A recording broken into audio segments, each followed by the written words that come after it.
दोस्तों, मेरी आज की कहानी जापान के मुतल्लिक़ है। मेरे दोस्त अहमद ने जापानी बाबे को कॉफ़ी की पेशकश की जो उसने कबूल कर ली।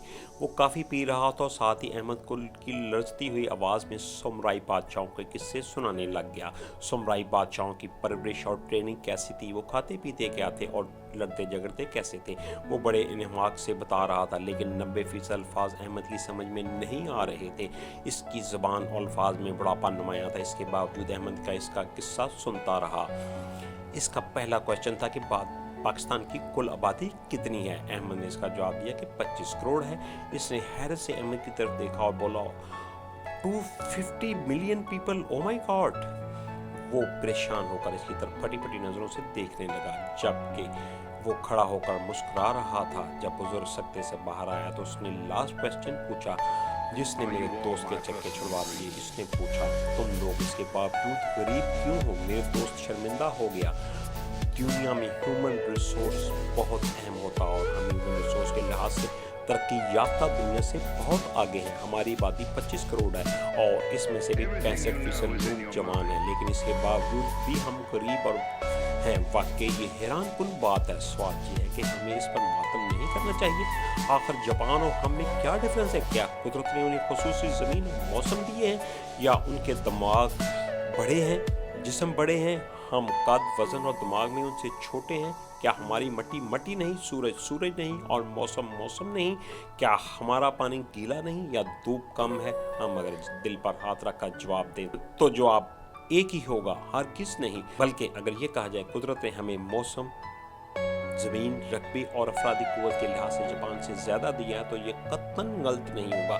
दूसरा, जापान में रोज़ाना ज़लज़ले आते रहते हैं क्योंकि उनकी ज़मीन की नीति आतिश फ़शां है और ये आतिश फ़शां किसी भी वक्त उनका पूरा मुल्क तबाह बर्बाद कर सकते हैं। और दूसरी बात यह है कि ये दुनिया का वाहिद मुल्क है जिसने 2 एटम बम बर्दाश्त किए। ये 78 बरसों में अपनी फ़ौज नहीं बना सका। इसकी ना एयरफोर्स है और ना नेवी। ये मुल्क आज भी अमेरिका को अपनी हिफाजत का किराया देता है, लेकिन फिर भी देखें, ये दुनिया की चौथी इक़्तिसादी ताकत है। इसकी मालियत 1117 बिलियन डॉलर है और ये हर साल 1500 बिलियन डॉलर की एक्सपोर्ट करता है, जबकि हम 1 बिलियन डॉलर के लिए भी दूसरों के आगे हाथ फैलाते हैं। आखिर क्यों? क्योंकि जापान अपने पोटेंशियल से वाकिफ है, जबकि हम अपने पोटेंशियल से आगाह ही नहीं। हमने 25 करोड़ लोगों को भिखारी बना दिया है, कभी बेनज़ीर इनकम सपोर्ट प्रोग्राम और कभी इसी तरह के दूसरे प्रोग्रामों में। दोस्तों, देखा जाए तो जापान जैसा कोई दूसरा मुल्क ही नहीं। हम अगर अपने मुल्क को चेंज करना चाहते हैं तो हमें इस किसी दूसरे मुल्क से सीखने की ज़रूरत नहीं है। हम सिर्फ जापान को कॉपी कर लें और जापान के मॉडल को पाकिस्तान में अडॉप्ट कर लें। हम 10-15 सालों में तरक्की की राह पर गामज़न हो जाएंगे और इस सड़क पर रवां दवां होंगे जिसके आखिर में जापान बैठा है। जापानी 1945 के बाद किसी मुल्क से नहीं लड़े। चीन और कोरिया के साथ उनके सरहदी और नज़रियाती इख्तलाफात ज़रूर हैं, लेकिन उन्होंने आज तक भी उनके साथ तजारती और सफारती तल्लुकात नहीं टूटने दिए। इसकी अपनी सरहदें उनके साथ हमेशा खुली रखी हैं। इसके बरक्स हम 1947 से अंदर और बाहर दोनों जगहों पर मुसलसल लड़ रहे हैं। हम हमसायों से भी खुश नहीं और अपने आप से भी नहीं, और इस लड़ाई का नतीजा यही निकलना था वो आज निकल रहा है। जापानी कौम का पहला सबक है कि आपने जितना लड़ना है एक बार ही लड़ लें, एटम बम ही चला लें और एटम बम खा भी लें, लेकिन आखिर में आपको अमन की तरफ जाना ही पड़ेगा।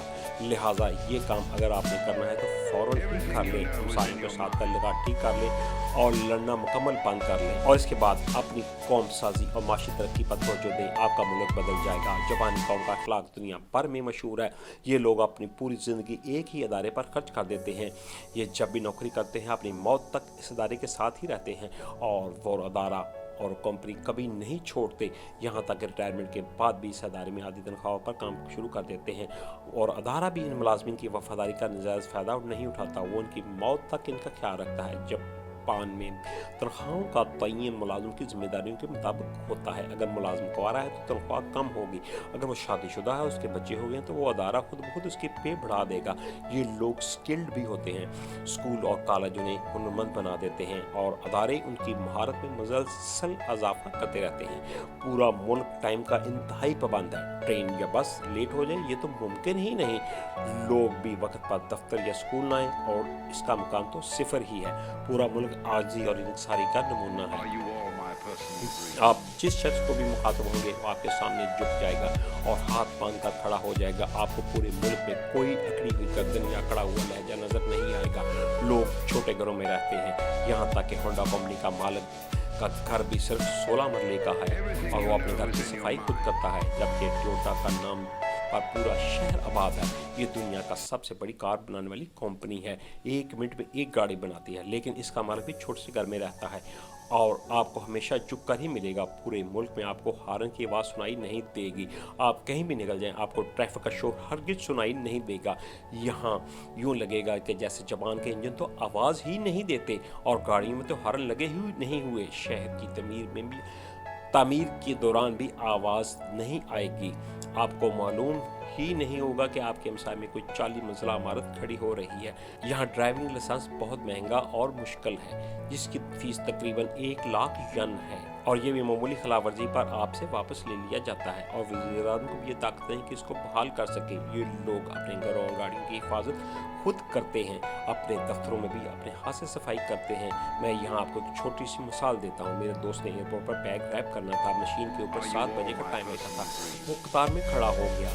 6:30 बजे खतून आई, इसने मशीन के ऊपर से कवर उतारा और इसके बाकी लवाजमात पूरी करने लग पड़ी। 7 बजे 3 मिनट पहले इस मशीन का ऑपरेट करने वाला आदमी वहाँ पहुँच गया और ठीक 7 बजे इसने मशीन ऑन कर दी। आप पूरे मुल्क में कहीं भी चले जाएं, जिस दफ्तर के सामने जो टाइम लिखा होगा वो ठीक उसी टाइम पर खुल जाएगा और ठीक उसी वक्त भी बंद होगा।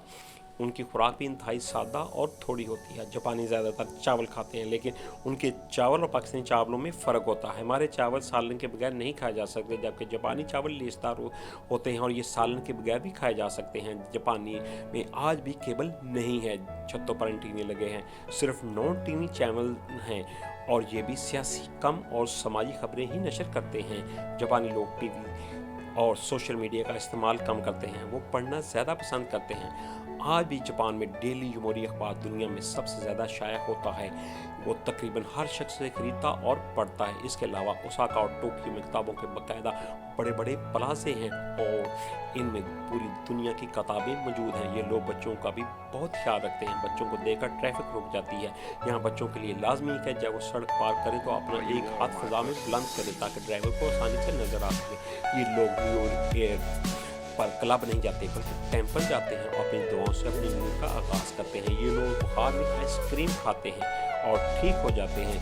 ख़वातीन अपने खामनों को बहुत बेहद वफादार होती हैं। यहाँ तलाक की शरह बहुत कम है। जापानी बिजनेसमैन फ्रेंडली भी हैं, ये कोई कारोबार बंद नहीं होने देते।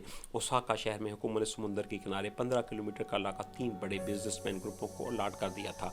इन तीनों ने वहाँ एक नया शहर डेवलप कर दिया। ये इलाका सानयोग कहलाता है, जिसका मतलब 3 है। इसके बरक्स ये गलती अगर पाकिस्तान में होती तो आज तीनों खानदान इजाज़त देने वालों के साथ पाबंदे सलासल होते और पूरा मुल्क इनको गालियां दे रहा होता, जबकि इस बरक्स अरक्स जापान में ऐसे लोगों को मोहसिन समझा जाता है और उन्हें अवार्ड दिए जाते हैं। लिहाजा मेरी हुकूमत से गुजारिश है कि सिर्फ जापान को ही कॉपी कर लें, हम अपनी डूबती हुई कश्ती को ज़रूर पार लगा लेंगे, वरना इस दायरे में सफ़र करते करते हमारी ज़िंदगी ख़त्म हो जाएगी। वीडियो अच्छी लगी हो तो सब्सक्राइब और लाइक कर दें। शुक्रिया।